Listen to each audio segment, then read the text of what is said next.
नमस्कार दोस्तों, आज की कहानी है दामाद नहीं बेटे हो तुम मेरे। माँ, ध्यान से, आपने देखा नहीं अभी पानी पड़ा हुआ है। प्रियंका ने अपनी माँ का हाथ पकड़ते हुए कहा। क्या करूँ बेटा, अब आंखें कमज़ोर हो गई हैं, अच्छे से दिखाई नहीं देता ना। मैं आपको कितनी बार कह चुकी हूँ, अब आप लोग हमारे साथ शिफ्ट हो जाइए। ना बेटा ना, बेटी के घर भी कोई रहता है क्या? क्यों माँ, मैं भी तो आपका बेटा हूँ, गौरव बोल पड़ा। प्रियंका अपने माँ बाप की इकलौती संतान है और उसने भी अपने माँ बाप की शादी के 15 साल बाद जन्म लिया। रमा जी और वेद प्रकाश जी ने बड़े धूमधाम से अपनी लाडली बेटी प्रियंका की शादी की और विदा किया। गौरव एक मध्यम वर्गीय परिवार का लड़का था, उसके माता पिता नहीं थे। बड़े भाई और भाभी ने उसकी शादी की थी। वेद प्रकाश जी की एक छोटी सी किराने की दुकान है, उसी से वह अपने घर का गुजारा चलाते हैं। प्रियंका और गौरव काफ़ी बार माँ पापा को उनके साथ चलने के लिए कह चुके हैं, पर हर बार यह कहकर टाल देते हैं कि वह बेटी के घर नहीं जाएंगे। आज गौरव ने ठान लिया था कि वह कैसे भी करके माँ और पिताजी को अपने शहर लेकर जाएंगे। ठीक है पापा, अगर आपको ऐसा लगता है कि आप हमारे घर पर नहीं रह सकते तो कोई बात नहीं, मैं आपको अपने घर के आसपास ही कोई घर ले देता हूँ। अरे बेटा, अब यह बूढ़ी हड्डियाँ और कितने दिन चलेगी? मेहनत से हमने यह घर बनाया है, अब तो यहीं से ही भगवान के घर जाने की इच्छा है। पापा, लेकिन बच्चों को भी तो हक है ना माँ बाप की सेवा का। आप हमसे यह हक नहीं छीन सकते। बड़ों की सेवा करना तो सबसे बड़ा दान है।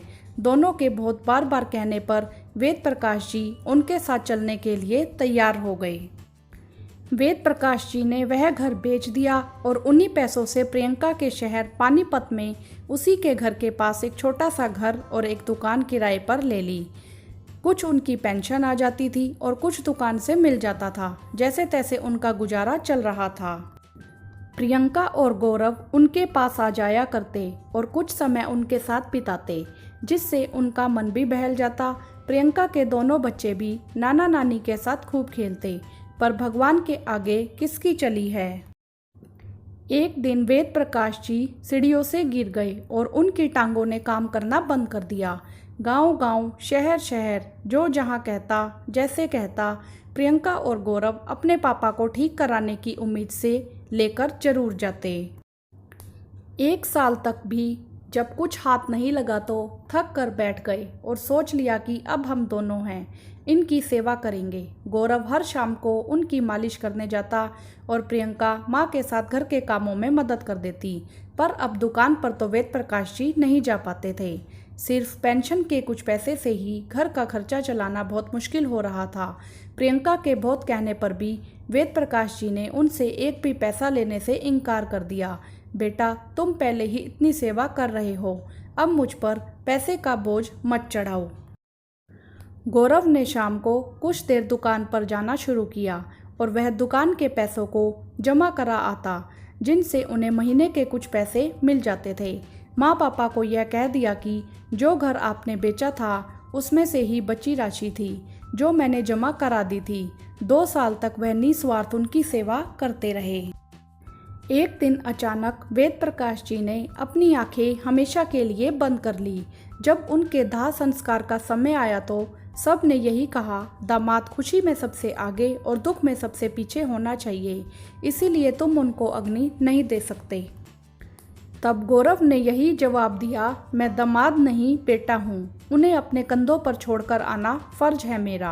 अब प्रियंका की माँ अकेले रहती थी और प्रियंका को माँ की चिंता लगी रहती थी। प्रियंका की माँ पढ़ी लिखी भी नहीं थी।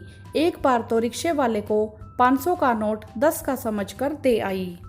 यह तो भला हो उस रिक्शे वाले का जिसने घर के अंदर आकर बचे हुए पैसे लौटाए। तभी हमने सोच लिया था कि माँ को अपने साथ ही रखेंगे। धन्य हूँ मैं जो मुझे तुम जैसा दामाद मिला। तुम्हारे जैसा दामाद सबको मिले। मुझे तो लगता है कोई पुराना रिश्ता है तुमसे। तुम दामाद नहीं बेटे हो मेरे। दोस्तों, अगर दामाद गौरव जैसा हो तो बेटियां माँ बाप को कभी बोझ नहीं लगेंगी और बेटा पाने की इच्छा में कोई बेटी बलि नहीं चढ़ेगी। इस वीडियो को ज़्यादा से ज़्यादा शेयर करें ताकि कोई भी बेटी अपने माँ बाप पर बोझ ना रहे और कोई भी बेटी बलि ना चढ़े, क्योंकि दामाद भी बेटे बन सकते हैं। वीडियो को लाइक करें, शेयर करें और चैनल को सब्सक्राइब भी करें। धन्यवाद।